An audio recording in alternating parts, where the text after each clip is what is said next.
Imagine waking up every single morning, taking a deep breath, and expecting the heavy, rich scent of dark roast coffee, but instead, you get nothing but the cold, chemical smell of stale air. His mom only drinks tea. There is no reason for his brain to crave this non-existent smell. He moves like a ghost, wrapped in a gray hoodie that feels like a shroud. He has developed a persistent, unconscious habit, rubbing his left ring finger, searching for a weight or a callus that isn't there.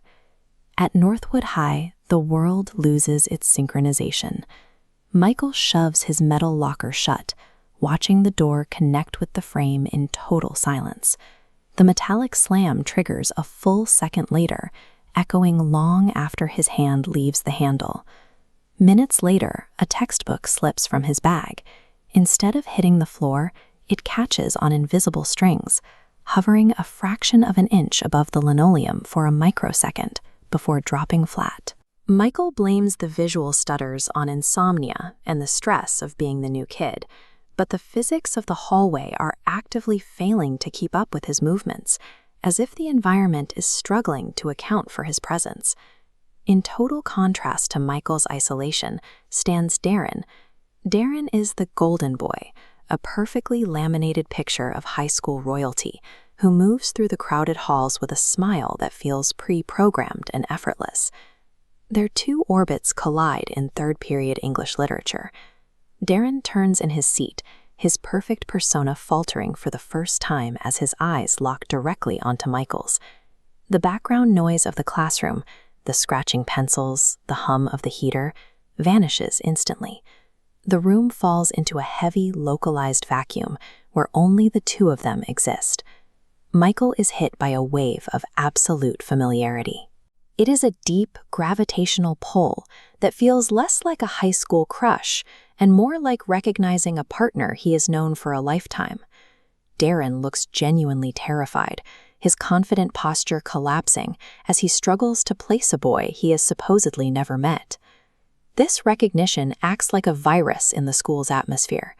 Something buried deep in their subconscious, a bond that should have been erased, is now actively breaking the logic of the world around them. They begin a secret relationship built on shared cultural codes and burned CDs. But the closer they get, the more the local physics engine strains. When they stand within a few feet of each other, the hallway noise sounds muffled, as if they are both submerged underwater. They meet in the school's photo lab. When Darren flips the safety switch, the red bulb doesn't cast a glow.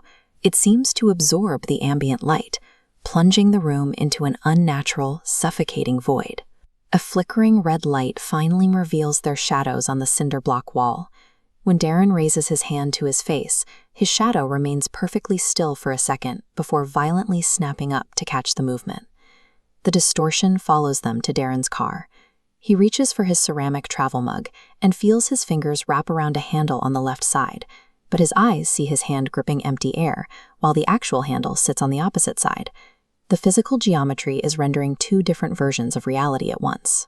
Their connection is generating a paradox so severe that the material world is becoming unstable. The closer they get, the more dangerous their surroundings become. Northwood sits on the Isle of Ouroboros, on the edge of the Bermuda Triangle. It's a perimeter zone buffer against wild anomalies. The people here are test subjects, living in a manufactured simulation of normalcy. The town functions like a biological organism. When a reality defect appears, the white blood cells of the population, the most highly programmed teenagers, detect the degradation and respond with primate hostility. Ethan, a student acting as the system's primary vanguard, intercepts Michael in the hallway. He delivers a brutal shoulder check, projecting the environment's terrified confusion into a targeted act of violence. As the system's immune response collides with the glitch, the physics lag becomes undeniable. The echoing slam triggers seconds before his shoulder makes impact. The students in the hall flinch at the sound before they even see the shove. The environment is a hostile host, and it is now preparing to violently purge the human element that contradicts its programmed narrative. The evening of the homecoming party is a masterpiece of simulated normalcy, loud music, red cups, and high-pressure social rituals. For Michael, it feels like standing inside a machine that is beginning to overheat. On the back deck, Darren finally rejects the simulation.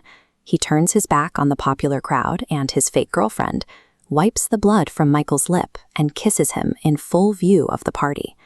At that moment, the local reality matrix collapses. A scream from the crowd hangs physically in the air as a looping, solid noise. The deck floodlights turn into a spatial vacuum, sucking all visibility out of the yard and plunging the scene into a heavy, unnatural void. Driven to a feral psychosis by the collapsing world, the teenagers devolve into a hive mind. They surge forward in a panicked feeding frenzy, using broken deck chairs and trash bags to dismantle the source of the paradox. This is an automated environmental defragmentation.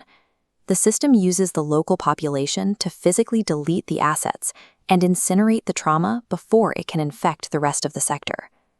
Monday morning arrives bright and crisp. The deck has been hosed down with bleach, and the ashes are buried in the woods. In English Lit, the teacher marks Darren and Michael absent and begins a lesson on T.S. Eliot, quoting The End of the World to a room of students who remember nothing. In the cafeteria, Natalie takes a bite of an apple.